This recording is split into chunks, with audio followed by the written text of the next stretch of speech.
welcome you today to the Special Education Advanced Mentor Training. This work is important to me for lots of different reasons. When I entered the classroom as a student with a degree in criminal justice, I was nervous. And I didn't have an assigned mentor on paper at the time. That was before our state really did mentor training.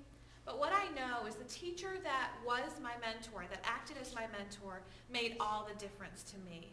Her name was Miss Kathy. She taught a PMD special education class. I was nervous the first time I saw her and met her class and her students because they were very different. But I walked in her room the first time I went to see her teach, scared, and I walked out changed forever. Because here was a woman who had been teaching over 30 years with just as much passion as a first-year special ed teacher. She had it all together. She had her students interacting. They were doing lesson plans together. The students were interacting with regular ed peers. They were using adaptive switches. There was an excitement and an energy that I will never forget. She taught me a few things about teaching that I will always remember. She taught me that I was supposed to give my students everything, hoping they picked up something. And you know, I've lived with that as a special education teacher for the last 10 years. We're going to start today looking at a story. It's called Miss Spitzer's Garden. And in this story, it talks about a teacher who plants seeds and grows flowers, each of them very different. And when I read this book for the first time, I thought about my students that all learn differently, absolutely. But I also thought about each brand new teacher that we mentor and how different all of their needs are. So let's take a look at this story together. Miss Spitzer's Garden. Miss Spitzer is a teacher. She is in room 108 of Tremont Elementary School. We know, like good teachers, we begin with the end in mind for our students. We know that good teaching is about thinking about the outcomes. And so thank you for coming up with those professional norms in regards to what a special education teacher really should look like, that accomplished teacher. Not the brand new teacher that walks in our classrooms, but that accomplished teacher that we create as mentors. We're going to dive into the data, which is why we're here. So let's take a look at this leaky bucket. In the past, to get teachers and to keep them in classrooms, we've recruited and recruited not only in our state, but in states across the nation. What we've done is we've tried to do all kinds of recruiting to keep pouring teachers into the profession, but it wasn't keeping them in their classrooms. And so our first choice with this leaky bucket is to find a lot of water. The second choice, though, is to fix the holes, and that's what mentoring is all about. So let's take a look and dive into the data for just a minute.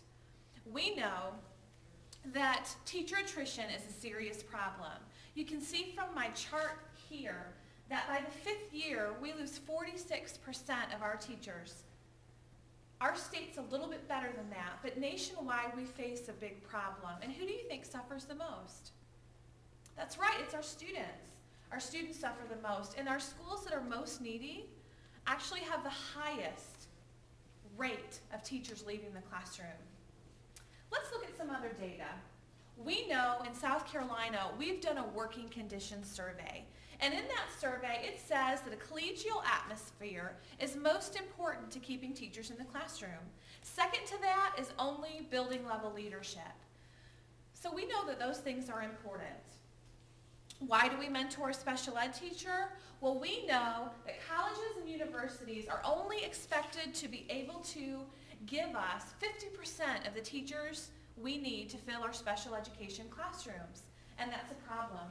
We also know that almost all school districts in America suffer because they are looking to fill special ed classrooms with great teachers, with accomplished teachers, with certified teachers, and they're not able to do that. We also know that 47,000 special ed teachers, special ed classrooms, had gone on with uncertified teachers in them. And we know that that's a problem that we're here to fix as mentors. Let's take a look. We know that 6% of special ed teachers leave the classroom every year, and they leave the profession. but an additional 7% move on to regular ed classrooms. And that tells me that more than 13% of special ed teachers leave the classroom every year. More recent data even says it's closer to 20%. So this problem is not going away, and that's why we're here today. CEC, the Council for Exceptional Children, looks at what are the 3 big issues for special ed teachers. We know that the top 3 are easy to guess. In fact, we've even mentioned them here today. What do you think the first one is? Absolutely. The first issue is sense of isolation. The second one, what do you think? It's building level leadership or principal leadership. The third one is paperwork. And so we are here today to learn about how we as accomplished teachers can help support the profession by supporting the new folks that walk into our door. Research-based practices that people are in search of, aid and support with progress monitoring. So resources was this chunk over here. As far as a need, of course there's a lot of paperwork business. There were things here about one person to go to for your questions.